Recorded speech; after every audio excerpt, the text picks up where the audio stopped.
Aku mencintaimu, Itang. Tapi apa yang akan kau lakukan terhadap laki-laki yang tak bisa ngacang? Aku akan mengawininya.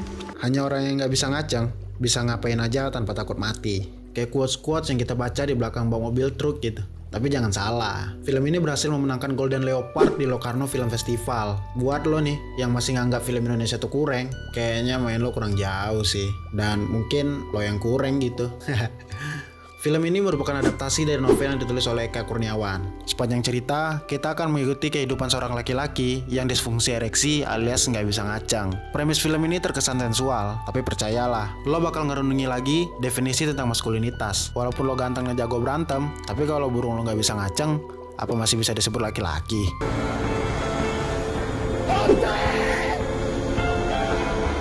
Nuansa film ini persis seperti kita nonton film sundar bolong di era 80-an. Dari gaya dialognya menggunakan bahasa Indonesia yang kaku, khas seperti film di era 80-an. Jangan kau bawa-bawa gadisku. Jika kau ingin berkelahi denganku, katakan saja kapan dan di mana. Kau tidak pernah tahu sesulit apa mengalahkan si macan. Aku tak takut melawan si macan. Kalau dia datang dan mengajarmu, itu hal yang wajar. Tugasmu hanya melenyapkan dia tanpa jejak. Gambar yang diambil menggunakan kamera super canggih alias kamera analog, hingga penampilan karakternya yang sangat mencerminkan penampilan di tahun 80-an gitu. Walaupun film ini memiliki nuansa 80-an, tapi jangan salah, lo gak bakal bosen dan merasa cringe untuk nonton filmnya. Film ini dibintangi oleh deretan aktor ternama seperti Martin Liu, Ladia Seril, Reza Rahardian, dan satu lagi, musisi yang lagunya lagi digandrungi para kaum muda, yaitu Sal Priadi.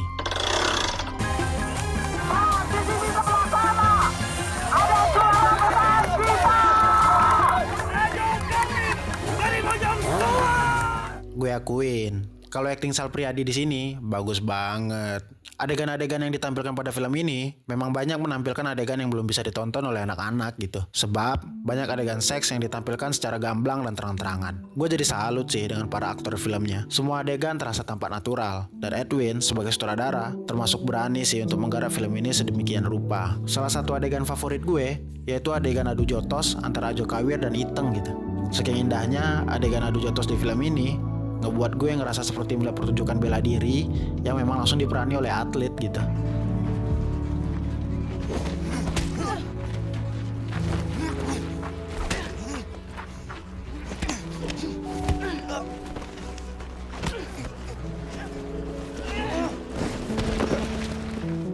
Sama satu lagi, yaitu adegan ketika Itang membalas dendam kepada Abri yang membuat suaminya gak bisa ngacang.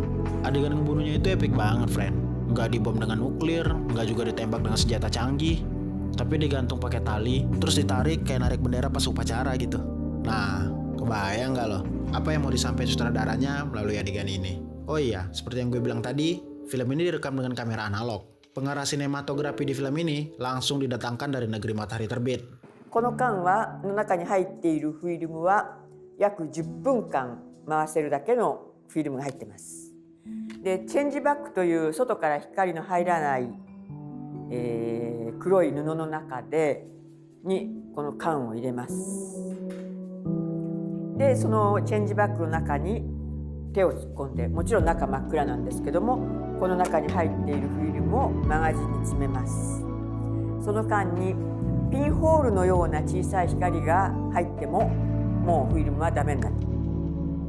Bayangin loh, berapa budget dari produksi film ini? Yang gue cek di Google sih sebelum naskah dari film ini jadi, film ini mendapatkan dana hibah dari Asian Market Project sebesar 15.000 US dollar. Dan dari dana sebesar itu, ketika melihat hasil filmnya, semuanya terlihat masuk akal sih.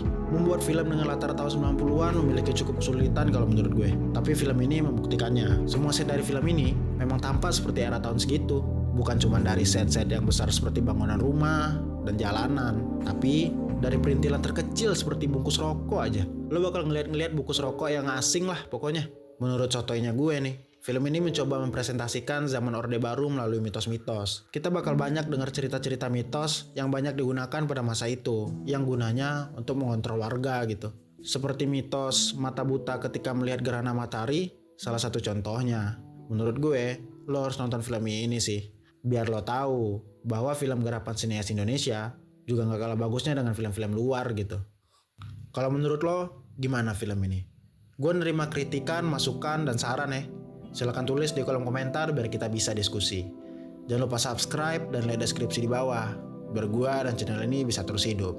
Peace out.